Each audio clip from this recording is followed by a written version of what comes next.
Alright, so it seems Sony finally came out and said, you know what, folks, you've been asking for it. We've been listening. We're going to cave in. We don't care about PSVR2. We don't want to work on PSVR2. We don't even want to support the damn thing.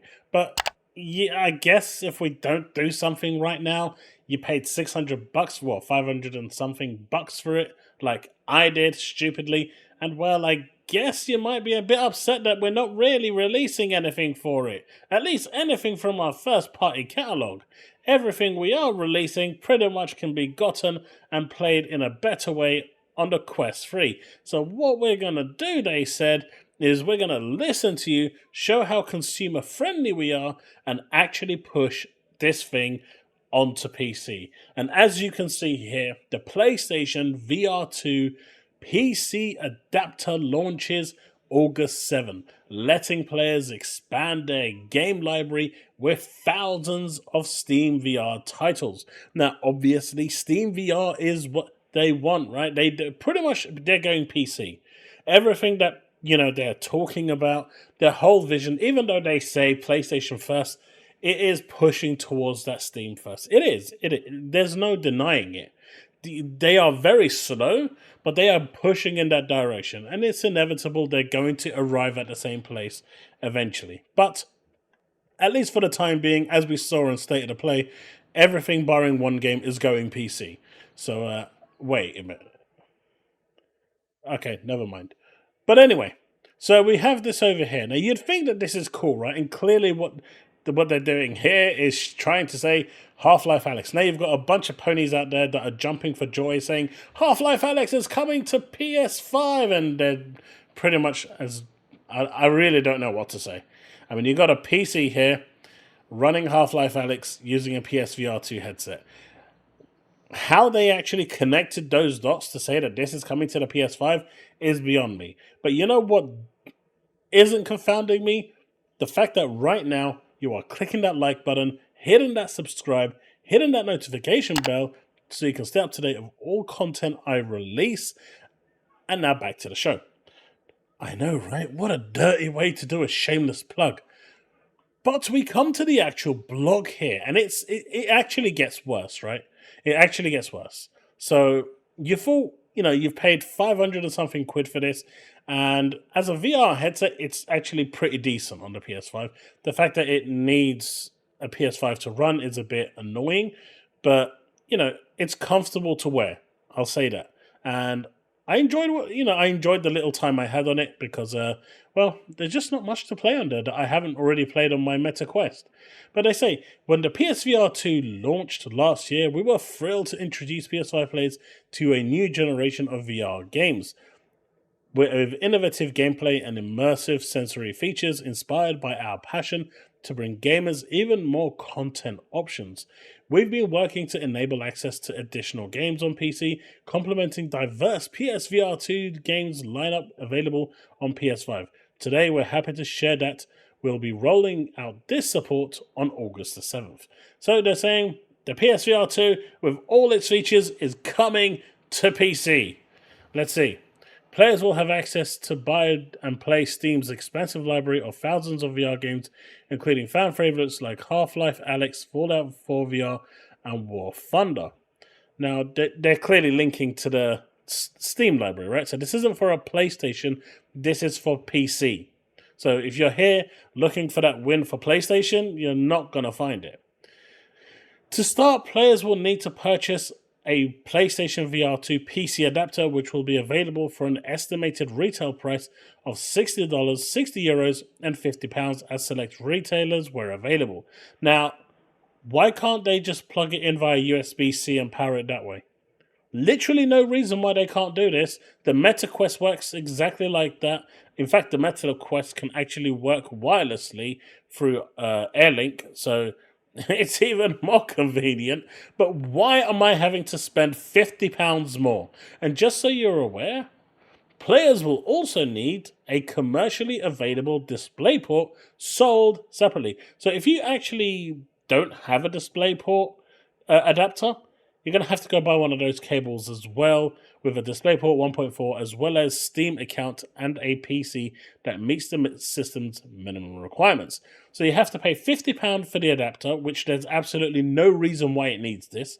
And then you have to go and buy a DisplayPort adapter. You know, at least include the DisplayPort cable with the damn thing, man. This is just... Here are the minimum requirements. An i5-7600, Ryzen 3 3100, Zen 2 or later architecture, 8 gig of memory, NVIDIA GeForce GTX 1650. I mean, you're not going to run top of the range stuff. It's not going to run great. I mean, this is minimum specs here. You can see the Radeon 5500 XT, 65. For the best performance, we recommend you use an NVIDIA GeForce 3060 or later, or AMD Radeon 66 XT or later. DisplayPort must have a standard DisplayPort or mini DisplayPort output. I mean, if it has to have it, supply it.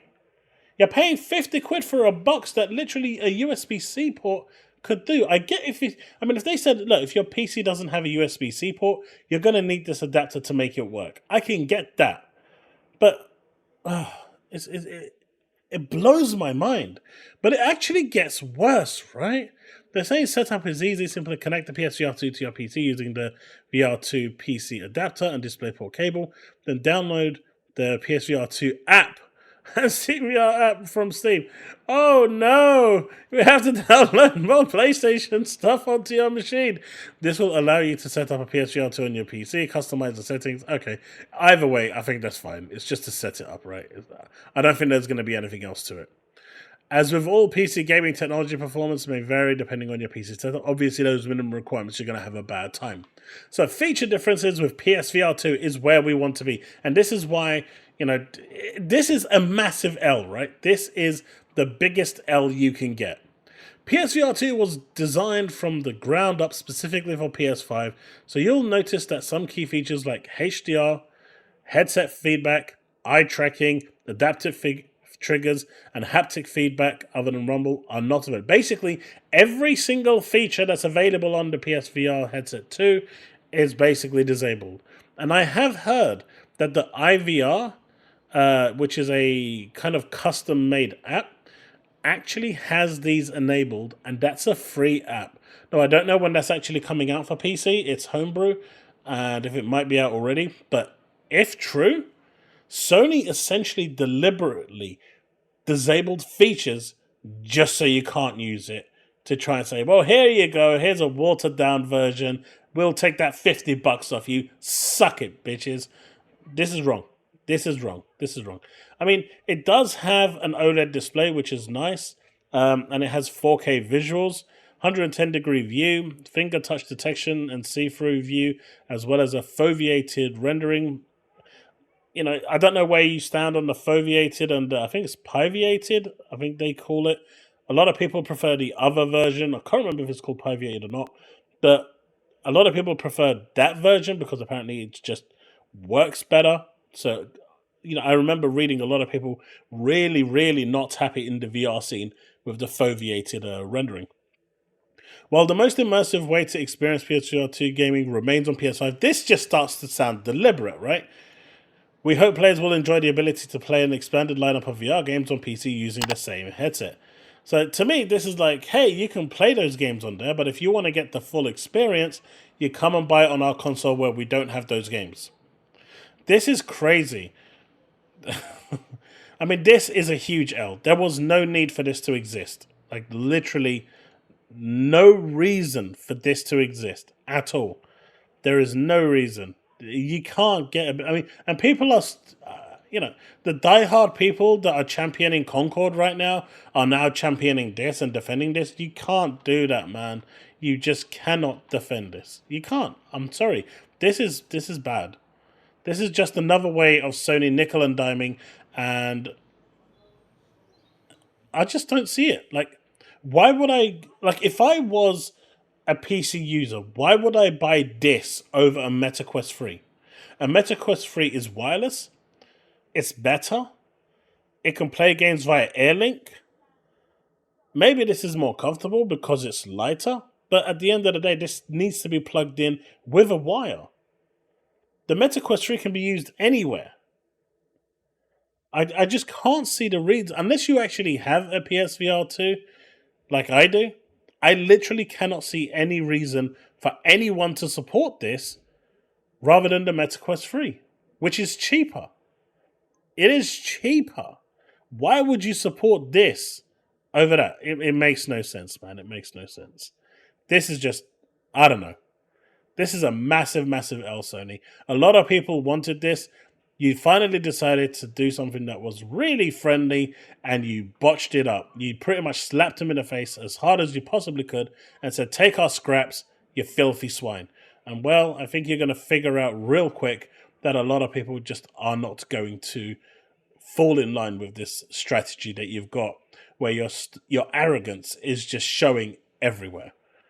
I actually am really disappointed in this, but it is what it is, and I'll try it out when it's available. If I can, I'm gonna wait for a cheap knockoff version of this on eBay or something. I'm not paying 50 quid for that. No way.